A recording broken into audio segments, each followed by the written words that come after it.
आप देख रहे हैं GH वर्ल्ड टीवी।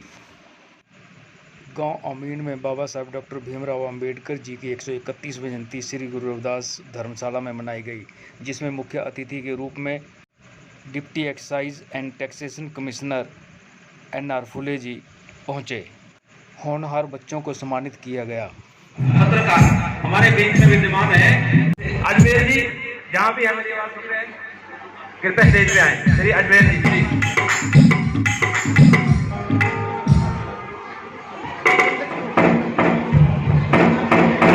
मैं श्री NR फुले स्टेज पे आए और श्री वीरेंद्र जी का स्वागत करें। हेलो हेलो हेलो हेलो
हमारे बीच में ये विद्यमान है पढ़ लिख के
मनुस्मृति का नाम आपने सुना होगा। मनुस्मृति बाबा साहब ने मनुस्मृति जलाई थी। मनुस्मृति में क्या था? यही कि ये ऊंच है, ये नीच है, ये वो है, ये वो है, महिलाओं को कोई अधिकार नहीं होना चाहिए, महिलाओं को पढ़ने का अधिकार नहीं होना चाहिए। लेकिन बाबा साहब ने मनुस्मृति को फूंक दिया।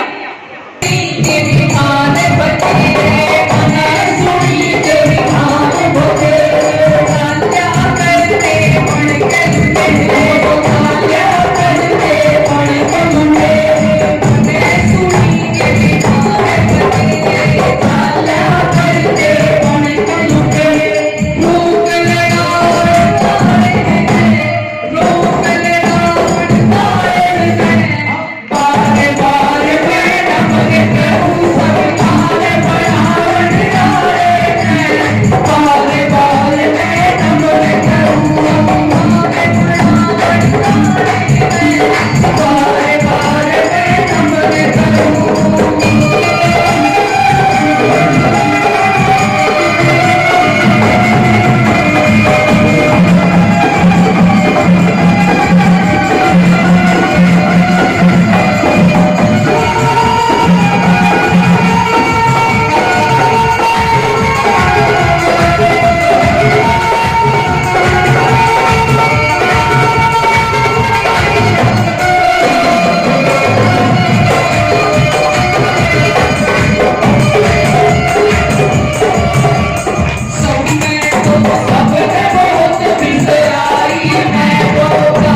जगावन आड़े में बार बार मैं नमन करूं, संविधान बनावन आड़े में बार बार मैं नमन करूं। अलग किसने जगाई हमारे अंदर?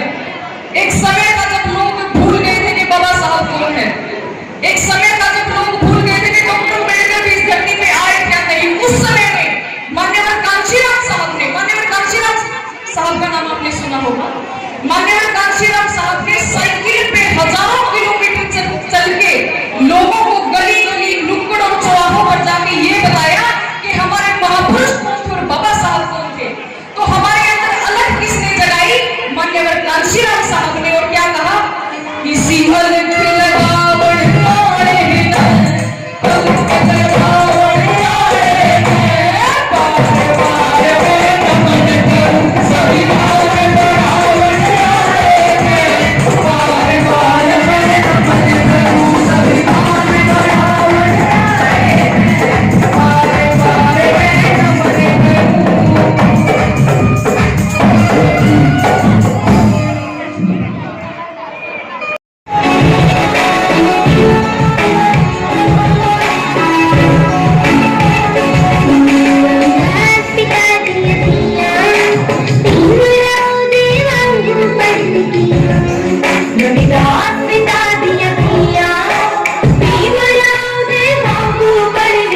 हेलो शांति का दाम दे, शांति बनाए रखें।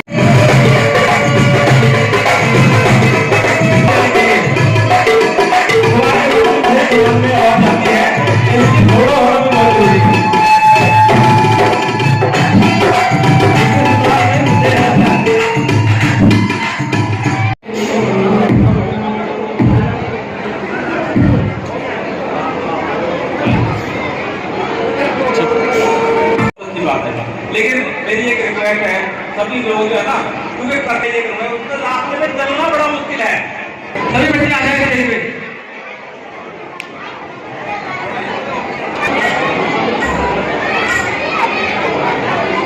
तालियां बजती रहे, तालियां बजती रहे।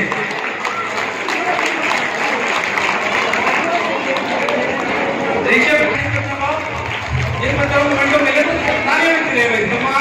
जिन बच्चों के नाम मुझ चुके हैं ना वो सारे आ जाए स्टेज पे और तालियां बजती बिंदी उनका स्वागत कर रहे हैं। तालियां बजती रहे भाई, तालियों से स्वागत करते रहे।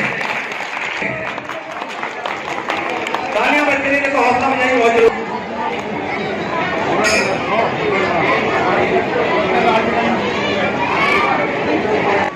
फ्री सेवा देते हैं, हम तो 10 मिनट भी निकाल सकते हैं अपने लिए, बहुत अच्छी बात।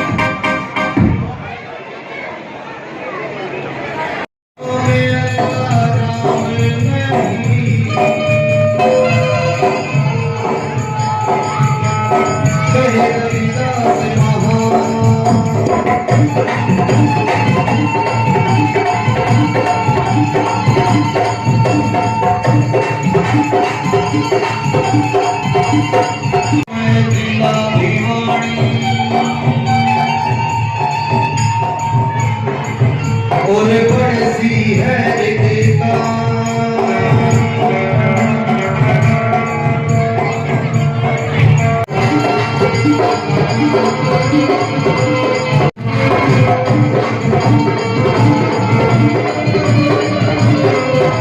वाल्मीकि जी को बोले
आपको बताया कि पढ़ाई जरूरी है, फ्री कोचिंग सेंटर है, बच्चों को पढ़ाना जरूरी है।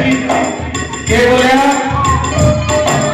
कित आना और कित जाना से कुछ नहीं करना, कित आना और कित जाना से कुछ नहीं करना। किसकी खातिर जीना होगा, किसकी खातिर मरना, किसकी खातिर जीना होगा, किसकी खातिर मरना।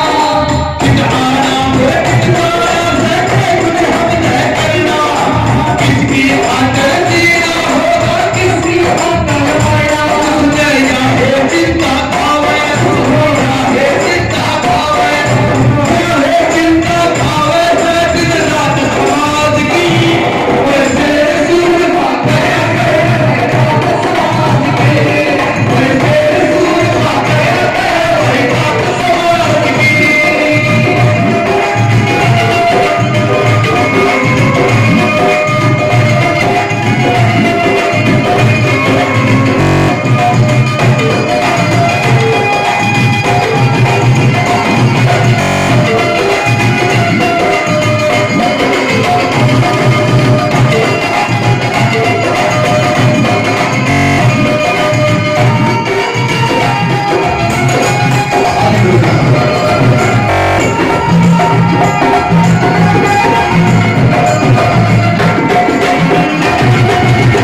फिर अलग कितनी की विडंबना हो जिंदगी में, कितने को उतार चढ़ाव है जिंदगी में। नू नहीं भाई सीधे गाड़ी लेके चल अपने नाम को टोकरिया गोली, टोकरिया भी है, लेकिन आज बाबा साहब ने हमारी वो बात बना दी कि हम टोकरिया का हिंदू बंद कर दिया। किस प्रकार चाहे बैरी जोर लगा ले फिर भी हौसले बनके, चाहे बैरी जोर लगा ले फिर भी हौसले बनके, चाहे कितने शांति आ जो खुला देगा धंधे, चाहे कितने शांति आ जो खुला देगा धंधे, चाहे बैरी जोर लगा ले फिर भी हौसले बनके, चाहे कितने शांति आ जो खुला देगा धंधे। अपनी ड्यूटी समझे, अपनी ड्यूटी समझे, अपनी ड्यूटी समझेगा ही बात समाज की, वैसे बात समाज की, वैसे बात समाज की।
ये तो बात है इनकी जो किसी में नहीं करते, लेकिन समाज में कुछ परसेंट लोग ऐसे भी हैं जो आरक्षण को बाबा साहब का खा दिया और प्रसाद कितने और चढ़ा दिया। मतलब आरक्षण का मिली नौकरी और प्रसाद चढ़ाया दूर जाके, भूल गए बाबा साहब ने। उनके लिए लाइन लिखी है, अपने पेट में हाथ फेर जो सारी जिंदगी सोए, अपने पेट में हाथ फेर जो सारी जिंदगी सोए, छोटी सोच में फंसा रहे और सब डरे हुए, छोटी सोच में फंसा रहे और सब डरे हुए। मतलब अपना पेट का हाथ फेर लिया, मतलब सिर्फ और सिर्फ खुद का वर लिया, समाज में भूल गया।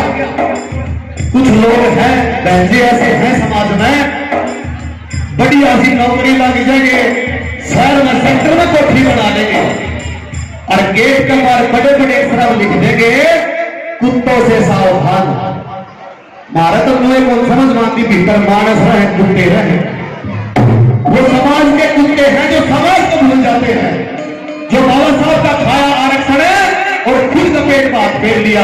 ऐसे ऐसे लोगों से सीखना चाहिए कि किस प्रकार समाज में कुर्बान हुआ जाता है। और कार्य अपने पेट का हाथ फेर जो सारी जिंदगी सोए, अपने पेट का हाथ फेर जो सारी जिंदगी सोए, छोटी सोच में फंसा रहा और सब डरे हुए, छोटी सोच में फंसा रहे और सब डरे हुए।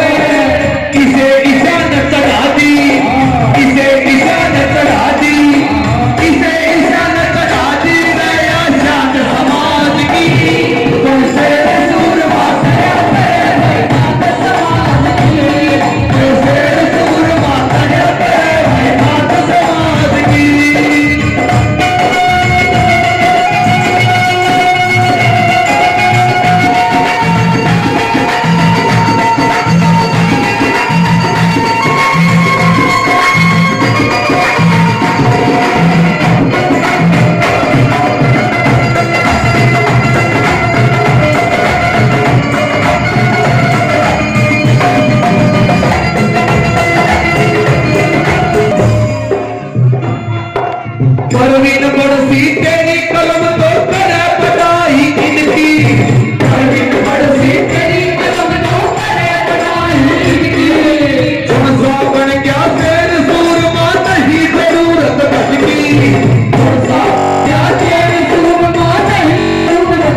बोले जी हिसार के अंदर है हिसार रहते हो हिसार रहते हैं, खुद की डिस्ट्रिक्ट छोड़ दी, खुद का गांव भी छोड़ दिया, काम करते हैं, लेकिन आज सब है परिवार में अपने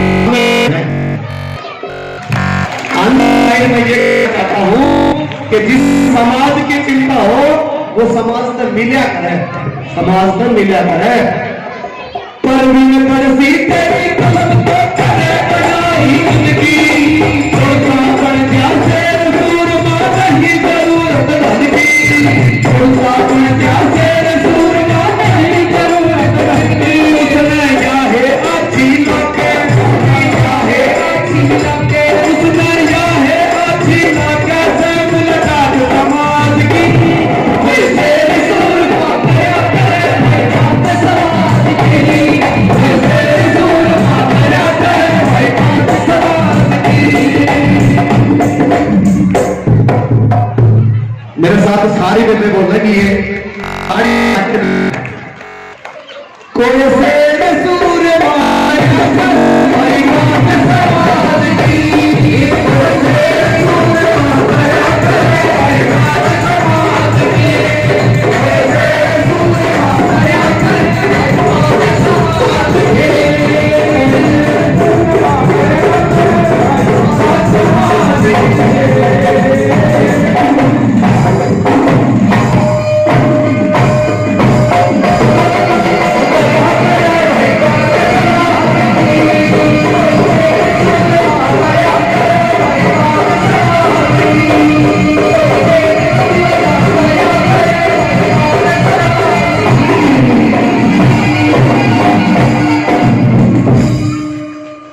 मेरी समझ में आया गीत है, एक बार समझ में आया हो तो गाली बजाओ। बार बार धन्यवाद। एक बार लाइक संतिज्ञान में अप्रैल 14 संतिज्ञान में दिन था मंगलवार। मेरा बयान है कि दिन मंगलवार का था और क्या होया इस दिन हेर एक मसीहा जन्मा जिसने, एक महापुरुष जन्मा जिसने रुख पलटा संसारी का। पर क्या है रुख, आज हम सारे के सारे लोग मुंह गाड़े बैठे हो, ये बाबा साहब की बदौलत है। आज जमीन की रजिस्ट्री तारी 3% में हमारी 7%, ये बाबा साहब की देन है। राशन कार्ड भी थारे नाम पे बाबा साहब की देन है। आज वोट का अधिकार बाबा साहब की देन, हर एक हक अधिकार आज भाइयों का बराबर में बाढ़ बैठी है, ये भी बाबा साहब का अधिकार है। अप्रैल 14 संतिज्ञान में बिना मंगलवार का, अप्रैल 14 संतिज्ञान में बिना मंगलवार का, अप्रैल 14 संतिज्ञान में बिना मंगलवार का, अप्रैल 14 संतिज्ञान में बिना मंगलवार का। एक मसीहा जन्मा जिसने रुख पलटा संसार का, एक मसीहा जन्मा जिसने रुख पलटा संसार का। ओ तारी बदल दो, ओ तारी बदल दो, ओ तारी बदल दो, ओ तारी बदल दो। मेरे साहबजा, मेरे साहबजा, मेरे साहबजा जन्मदिन मन बदल दो, ओ तारी बदल दो, ओ तारी बदल दो।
सामना किया, पूरा जीवन उसको झेला, लेकिन बाबा साहब अम्बेडकर ने भारत का संविधान लिखा और उसके अंदर हमें ये आजादी दी कि आज आप किसी भी धर्म के अंदर जा सकते हो, किसी भी रास्ते पे जा सकते हो, आपको कोई रोक टोक नहीं है।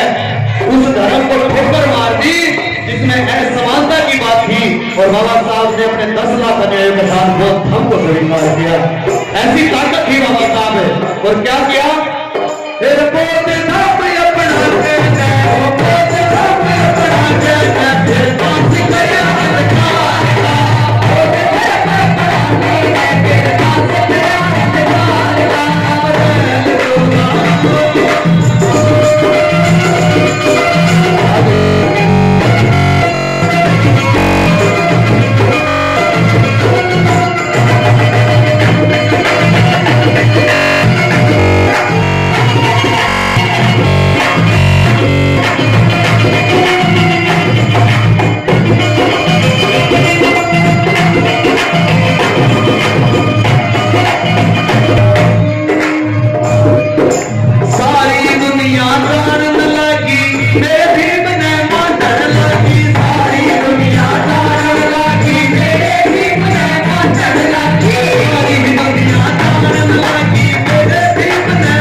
ध्यान तो सुन के ना भाई, आमीन गाँव का देख नजारा, परवीन बरसिन की कविता, आमीन गाँव का देख नजारा, परवीन बरसिन की कविता, आमीन गाँव का देख नजारा, परवीन बरसिन की कविता, आमीन गाँव का देख नजारा, परवीन बरसिन की कविता। सारा देश यो नीला हो गया, सारा देश यो नीला हो गया, देश बड़ा इंतजार का, सारा देश यो नीला हो गया, देश बड़ा इंतजार का। अब की लाइन है, मेरे साथ सभी बोलेंगे, मेरी माताएं बहनें। हे एक मसीहा धन्यवाद मेरा, उस पर क्या धन्यवाद का, हे मसीहा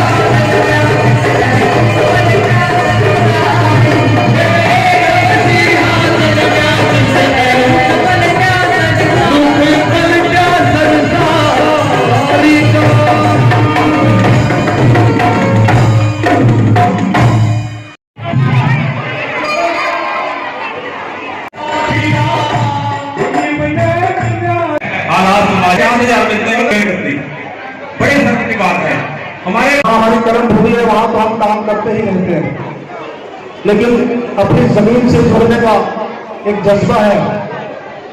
सब जगह हम समाज के लिए काम करते हैं।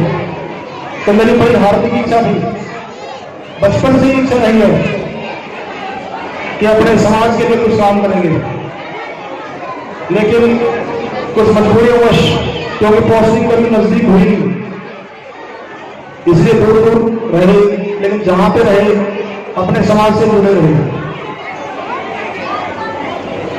तो मैं ये कहना चाहूंगा कि जो भी हमारे समाज के लोग हैं, सबसे पहले जुड़ने का काम करें। बाबा साहब के जीवन से प्रेरणा लें। 14 अप्रैल 1891 को उनका जन्म हुआ। उस समय देश में भयंकर छुआछूत थी, भयंकर।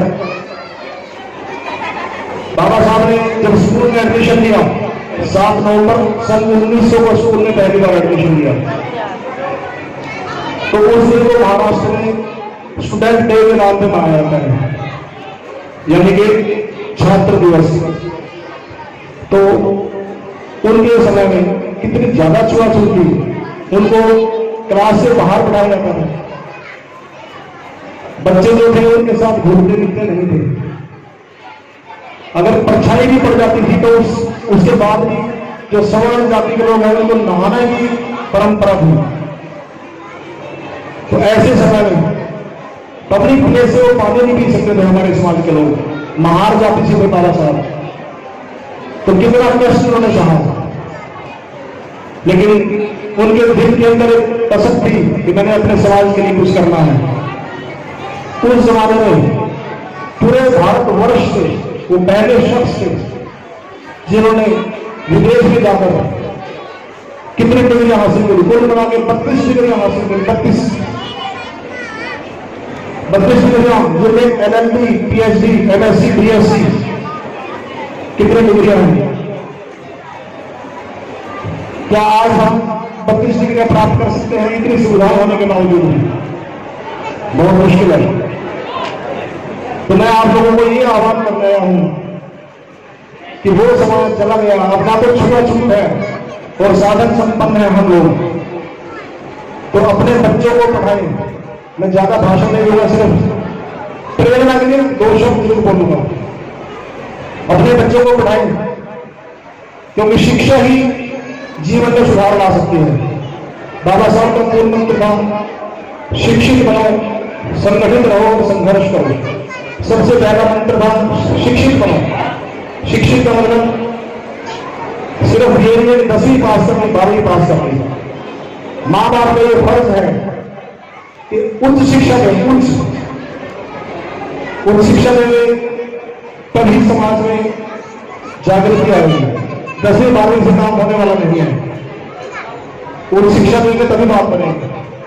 विशेषकर मैं महिलाओं से, माताओं से, बहनों से ये कहना चाहूंगा कि लड़कियों को अच्छी शिक्षा दें।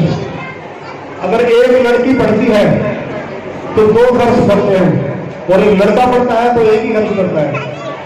तो लड़कियों को शिक्षा में आगे लेके आए। हमने इसके लिए यहाँ पे प्रबंध भी किया है। हमारे समाज में हम भी गरीबी से उठे, आप सभी को पता है हमारे परिवार की स्थिति का, किसी से कोई छुट्टी हुई नहीं है। लेकिन मेरे पिताजी की जो है बाबा साहब की पर्चियों में चलते थे। उन्होंने ये ठान लिया था कि मैंने अपने सभी बच्चों को अधिकारी बनाना है। शायद जो बुजुर्ग लोग हैं वो इस बात को जानते हैं अच्छे। सभी जो ग्रामवासी हैं, हमारे परिवार का आप सबको आशीर्वाद प्राप्त है। इसी की बदौलत आज हमारे सभी भाई अच्छी पदों पे प्रतिष्ठित हैं। तो मैं यही कहना चाहूंगा कि अपने अपने बच्चों को अच्छी शिक्षा दें, विशेषकर लड़कियों को। लड़कियां अगर पढ़ेंगी तो देश आगे बढ़ेगा, 2 वर्ष बढ़ेंगे। इसी कड़ी में मैं आपसे ये कहना चाहूंगा कि बाबा साहब के जीवन से प्रेरणा लें। उनका जीवन बड़ा संघर्ष में था। बाबा साहब ने अपने जीवन में, उनके 3 गुरु थे। महात्मा बुद्ध पहले गुरु थे, और संत कबीर दूसरे गुरु थे, और तीसरे ज्योतिबा फुले थे। उनमें 3 देवता थे, अपने 3 देवता मानते थे। कौन कौन से देवता थे? नंबर 1 ज्ञान, वो ज्ञान के उपासक थे। ज्ञान क्या है? शिक्षा है। शिक्षा प्राप्त करने का उनके अंदर एक पागलपन था, पागलपन। उनकी लाइब्रेरी में 50,000 पुस्तकें थी, 50,000। ये पुस्तकें सिर्फ वो खरीदते नहीं थे, वो पढ़ते थे। तो 21 घंटे पुस्तकें पढ़ते थे, 21 घंटे। क्या आप सोच सकते हो 21 घंटे कोई आज के टाइम में कोई काम करेगा? 21 साल की उम्र में उन्होंने भारत के क्या पूरे विश्व के सभी धर्मों का अध्ययन कर लिया था, और अध्ययन करके महात्मा बुद्ध का जो धर्म था, बौद्ध धर्म, वो उन्होंने अपनाया अपने 10 लाख साथियों के साथ 14 अक्टूबर 1956 को।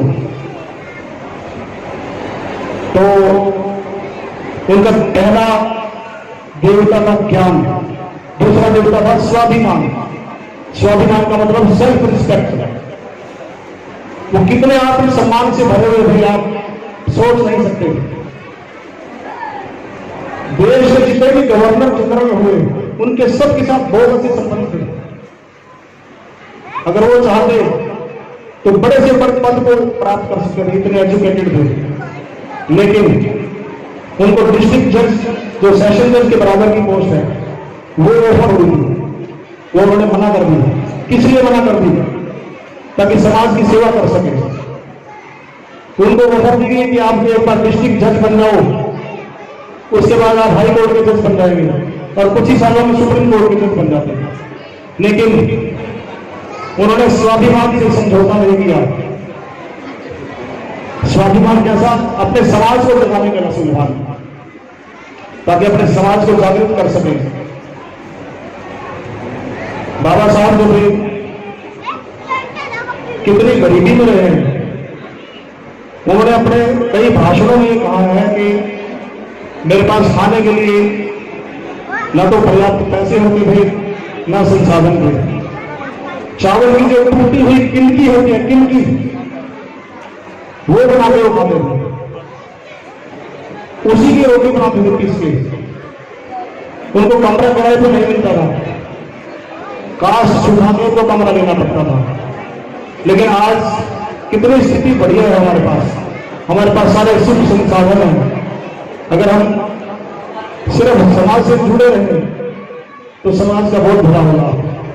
अपने बच्चों को पढ़ाएं, अपने बच्चों को अच्छे से पढ़ाएं।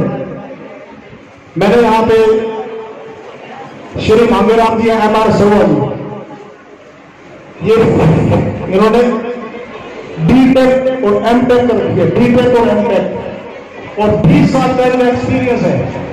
कितने साल का? 20 साल का। और ये फरीदाबाद में मैं रहता हूं। फरीदाबाद में बड़े बड़े MP MLA मंत्रियों के बच्चे इनसे ट्यूशन पढ़ते थे। जैसे कि मेरे से पूर्व वक्ताओं ने बताया, भाई विजय ने बताया कि 2-2 लाख रुपए इनको साल का पैकेज मिल जाता था बच्चों को पढ़ाने का।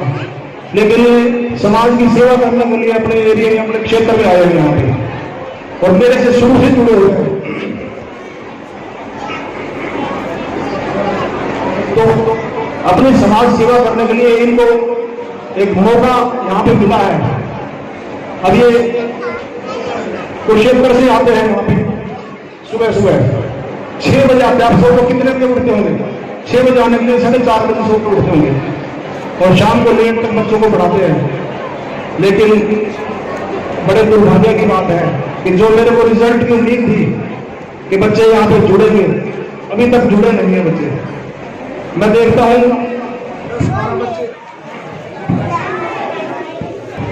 श्री MR सर्वा सर, इनको मैं भी सर कहूंगा, हालांकि कॉलेज के जूनियर हैं, ये बच्चों के लिए सर हैं, ये इतनी मेहनत कर रहे हैं। मैं रिक्वेस्ट करूंगा जो पेरेंट्स यहाँ पे आप बैठे हैं यहाँ पे, कि अपने बच्चों को भेजें ताकि उनका भविष्य सुधर सके। और मैं सच जो बैठे हैं उनसे कारण भी जानना चाहूंगा कि कारण क्या है कि बच्चों की उपस्थिति इतनी कम है। क्या आप अपने बच्चों को अधिकारी बनना देखना नहीं चाहते? जो यहाँ बैठे आज 100% वाले बच्चों को हमने सम्मानित, इसे दूसरे बच्चों को प्रेरणा नहीं मिलेगी कि नहीं मिलेगी? क्या दूसरे बच्चे भी चाहेंगे अगली बार 100% नंबर? अगर सर्वा सर 6 बजे आ सकते हैं तो बच्चे क्यों नहीं आ सकते? जिन बच्चों को सूरज जगाता है वो कभी कामयाब नहीं। जो सूरज को जगाते हैं वही कामयाब हो।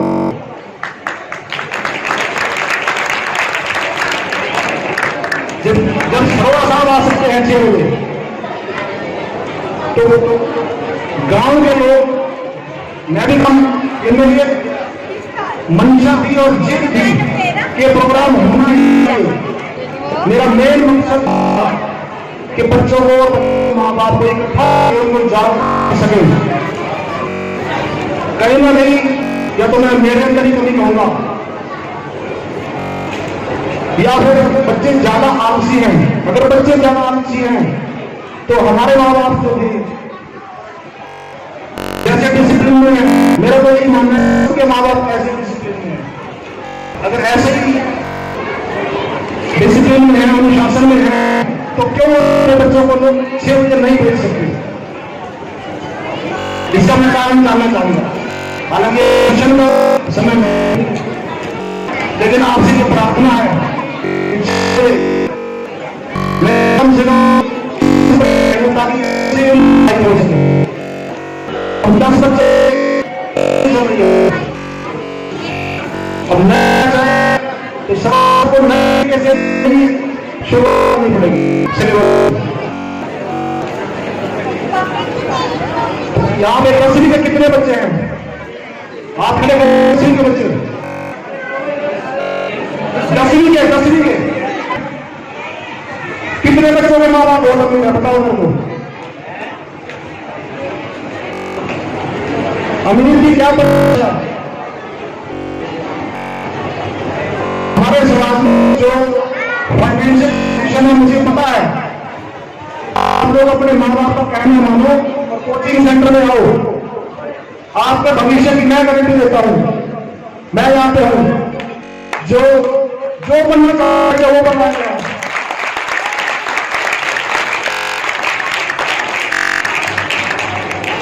और मैं अपने समाज से भी निवेदन करूंगा, मास्टर सेवा सिंह जी है, महिपाल है, ये हमारी जो होती है कमेटी, ये घर घर जाके आ गई है बच्चों को जोड़ने के लिए, लेकिन समझ नहीं आता कारण क्या है, क्यों नहीं आते।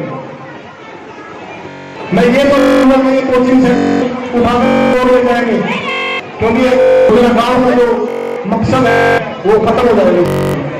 लेकिन मैं बहुत निराश हूं कि बच्चे जुड़ते नहीं हैं। तो बच्चों, आपके माँ बाप का एक सपना है कि मेरा बच्चा ऑफिसर बनेगा, अधिकारी बनेगा। उस सपने को पूरा करने में मैं आपकी मदद कर रहा हूं, तो आप लोग अपनी मदद क्यों नहीं करते? या मैं उनको एक अपने 8 बजे आओ, 9 बजे आओ, बताओ आप लोग। जैसे मैंने पहले कहा है, जो बच्चा सूरज को जगाएगा वही कामयाब होगा। यानी कि पहले खुद उठेगा, बाद में सूरज उगेगा, वही बच्चे कामयाब होंगे। जो बच्चे सूरज उगने से बाद में उठते हैं, उनकी कामयाबी की कोई गारंटी नहीं है। होने को हो सकते हैं, पर गारंटी कोई नहीं है। कुछ लोग ऐसे होते हैं दुनिया में जो कामयाब है, जो बिलियनियर है, अरबपति है। जब लोगों का ब्रेकफास्ट होता है उस समय वो लंच कर लेते हैं। कहने का मतलब, जो सुस्त लोग हैं वो 10 बजे 11 बजे ब्रेकफास्ट करते हैं, और जो प्लानिंग करके चलते हैं, जिनको कुछ बनना है लाइफ में, उनका लंच का टाइम हो जाता है 10-11 बजे। वो 4 बजे उठ के 5 बजे ब्रेकफास्ट करने के ना 2 घंटे हो जाते हैं, तो 6 घंटे में भूख लग जाती है। तो क्या आप लोग कुछ बनना चाहते हो ना? कम से कम 40 बच्चे चाहिए। ये कोचिंग सिर्फ MR सर्वर चला रहे हैं, यहाँ सुबह शाम दोनों टाइम क्लासेस हैं। ये फिर तो मेरे ख्याल में इसको तो शायद महिलाओं को ना हो। आज इसके माध्यम से मैं कहना चाहूंगा कि शायद 4 ट्यूटर हैं जो बच्चों आ रहे हैं। एक तो कांत है, प्रशांत, दूसरा रिंकू, रिंकू कहां है?